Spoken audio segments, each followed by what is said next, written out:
mengapa kita perlu melakukan personalisasi terhadap konten kita, terutama konten yang kita kirimkan langsung ke audiens kita. Karena berbeda dengan mungkin 10 atau bahkan 20 tahun lalu, saat ini konten itu dikonsumsi, bisa didistribusikan secara massal dan dikonsumsi juga oleh massa yang tidak hanya 1-2 orang. Nah, bagaimana supaya kita bisa membuat konten kita ini memiliki daya seolah-olah kita berbicara langsung dengan audiens kita, one to one, one on one, satu persatu. Karena sekarang orang pun juga semakin cerdas, tahu mana konten yang sebetulnya dikirimkan secara massal, mana juga yang dikirimkan secara personal. Terutama kalau kita bicara mengenai email atau saluran yang lain seperti pesan Messenger, WhatsApp, Facebook Messenger maupun yang lainnya. Nah, sekarang kita bahas cara mengoptimalkan kekuatan personalisasi konten. Kita bicara dengan asumsi bahwa kita tidak mengirimkan email. Nah, bayangkan kalau email yang kita kirimkan diterima dengan personalisasi, dengan sapaan yang sangat-sangat personal. Kita sapa dengan menyebutkan nama dari si penerima email. Terlebih kalau kita lakukan seperti ini, menunjukkan gambar, hai Indra atau siapapun, selamat ya kamu telah terdaftar atau yang lain. Ini akan lebih terasa pribadi sifatnya atau personal dibandingkan kalau kita hanya menyebutkan halo atau hai saja tanpa menyebutkan namanya.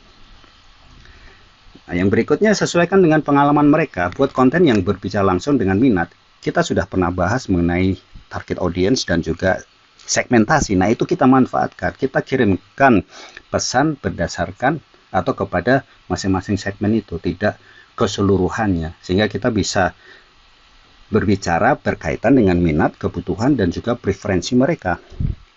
Ya, bayangkan saja mengirimkan resep ke penggemar makanan, tips perjalanan ke pencari petualangan, dan panduan do it yourself ke individu yang suka kerajinan tangan. Tentunya akan berbeda kalau misalkan kita secara massal mengirimkan resep makanan tapi ke orang yang tidak suka memasak misalkan, atau tips perjalanan ke orang yang tidak suka berpetualang. Akan beda rasanya ke si penerima email. Pastinya akan dianggap sebagai email sampah atau spam. Yang berikut kan, tingkatkan engagement dan keterlibatan. Konten yang dipersonalisasi beresonansi lebih dalam. Tidak saja tadi bicara mengenai sapaan yang dilakukan secara personal dengan menyebutkan nama, tapi juga dengan menyesuaikan dengan apa yang menjadi minat. Nah, kita juga bisa melakukan itu untuk meningkatkan engagement atau keterlibatan yang pada akhirnya akan membawa ke klik tayang atau click through rate yang lebih tinggi, waktu membaca yang lebih lama, dan bisa saja akan menyebabkan pesan kita dibagikan ke orang lain. Dan pada akhirnya menjurus ke peningkatan konversi. Karena ketika konten terasa relevan dan berharga, audiens itu akan lebih cenderung mengambil tindakan. Bayangkan menutup lebih banyak kesepakatan, menghasilkan lebih banyak prospek, dan menyaksikan penjualan yang melejit. Nah, ini yang tidak boleh dilupakan. Manfaatkan insight atau wawasan data. Manfaatkan data Anda untuk memahami demografi, perilaku, dan preferensi audiens. Anggaplah ini seperti memecahkan kode rahasia untuk membuka keinginan konten mereka. Dan ini hanya bisa kita lakukan kalau kita menggunakan alat yang tepat. Itulah mengapa sebelum kita memilih alat, kemarin di fase persiapan kita sudah membahas mengenai memilih alat untuk marketing automation. Cantumkan ini sebagai daftar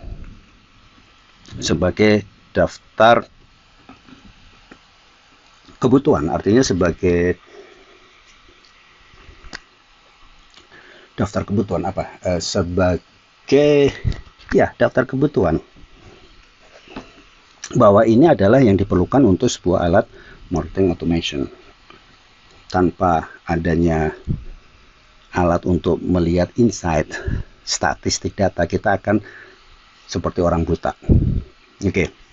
Sebagai kriteria pemilihan, cantumkan itu. Bisa memberikan wawasan atau insight dengan analisa analitik. Dan juga ini satu lagi bisa mengirimkan konten secara dinamis. Gunakan teknologi untuk menampilkan konten yang berbeda ke segmen. Tadi kita bahas. Dan ini hanya bisa dilakukan kalau kita memilih alat yang tepat. Jadi gunakan sebagai kriteria. Jangan sampai lupa. Dan ini pun juga kriteria yang harus kita tambahkan, uji ENP. ENP testing itu sebenarnya testing yang sederhana aja. Ada satu kontrol yang sudah kita gunakan, kemudian ada alternatif.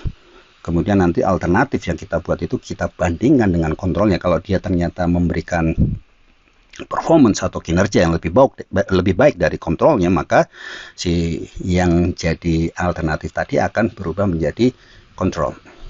Untuk kemudian kita membuat alternatif yang lain lagi, itu A/B testing. A/B testing itu sesuatu yang harus kita lakukan terus-menerus sampai kita mendapatkan hasil yang paling optimum. Jadi terus uji strategi personalisasi yang berbeda untuk melihat apa yang beresonansi terbaik dengan audiens Anda. Anggaplah ini sebagai menyempurnakan alkemi konten Anda untuk dampak yang maksimal. Oke, itu saja, mudah-mudahan bermanfaat. Dan jangan lupa untuk menyelesaikan checklistnya. Dan kalau Anda perlu kembali lagi ke fase persiapan, kembali saja, tidak ada masalah. Oke, semoga bermanfaat. Sampai jumpa ke fase berikutnya.